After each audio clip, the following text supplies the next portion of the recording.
بیا ای هموطن، بیا ای هموطن، تا کی وطن سازیم غریبی را؟ بیا تا کی تو به ما می چشی زهر جداگی را؟ ای چه جان خوش غریب افتادم، چون هیزمی خوش در تنور افتادم، چون هیزمی خوش دم به دم می سوزم. ای چه جان زنده به گور افتادم.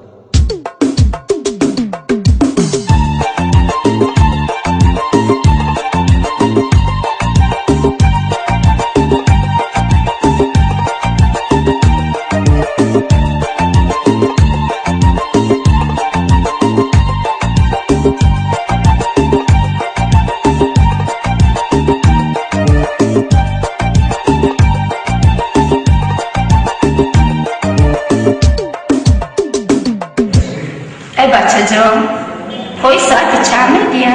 شور بگوی بود.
بگم براتان янгашка ёд кардаа чиён? Причем тут янгашка? Дари Россия агар янгашка ки чунҷаи пари тухми пӯскарагӣ борӣ барои аварӣ менӯше.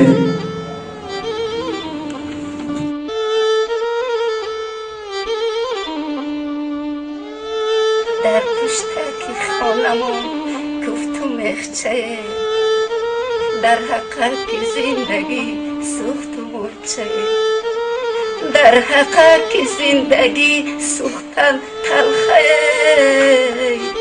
ای بهرک زندگی گذشت و مرچه، ای بهرک زندگی گذشت و مرچه.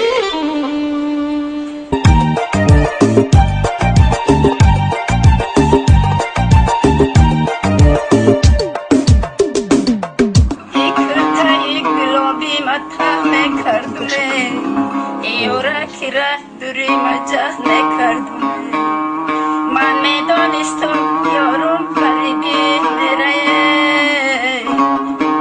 های غریبی را بند میکردم ایره های غریبی را بند میکردم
این آتای رفتگی ما که جاشید